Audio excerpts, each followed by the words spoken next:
এই সানডে ছিল আমার খুব কাছের বন্ধু সুচরিতা। ওর সাথে আমি স্কুল কলেজেও পড়েছি, তো খুবই ক্লোজ ফ্রেন্ড ও আমার। তো ওর মেয়েরই অন্নপ্রাশন, তো সেখানে আমাদের ইনভাইট করেছিল, তো আমরা চলে এসেছি। আর এসেই এই দেখো ছোট্ট পুচকুটা যার আজকে অন্নপ্রাশন কী সুন্দর ফটো তুলছে একদম চুপটি করে।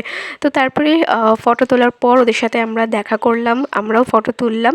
আর তারপরে চলে আসলাম স্টলে। এখানে পকোড়া ছিল, কফি, ফুচকা। তো আমি পকোড়া নিয়ে নিয়েছি, তো এখন সেটাই খাচ্ছিলাম। আর এই ভিডিওটা অলরেডি তোমরা আমার শর্টসে দেখতেই পেয়েছো। তারপরে কিছুক্ষণ সেখানে থাকার পর সবার সাথে কথাবার্তা বলে আমরা সেকেন্ড ব্যাচেই বসে পড়েছিলাম খেতে, কারণ যেহেতু আমার সাথে দৃত ছিল, তো বেশি লেট করে তো খেতে পারবো না তাই। আর মেনুতে কী কী ছিল সেটাও তোমাদের সাথে একটু শেয়ার করে দিই। প্রথমেই ছিল নান, চানা মশলা, ফিশ ফ্রাই।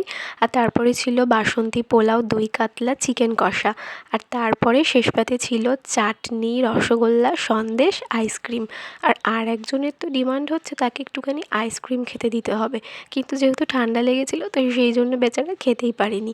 ওই একটু 1 চামচও না, তার থেকে কম একটু মুখে দিয়ে দিয়েছিলাম, আর বাদবাকিটা ওর বাবাই খেয়ে নিয়েছিল।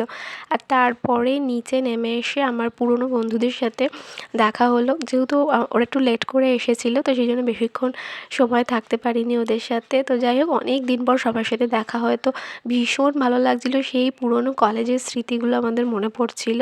তো যাই হোক, যেগুলো সবসময় একেবারে কী বলবো, মধুর স্মৃতি হয়ে থাকে সবার জীবনেই। তো চলো, ব্লগটা কেমন লাগলো অবশ্যই জানিও। টাটা।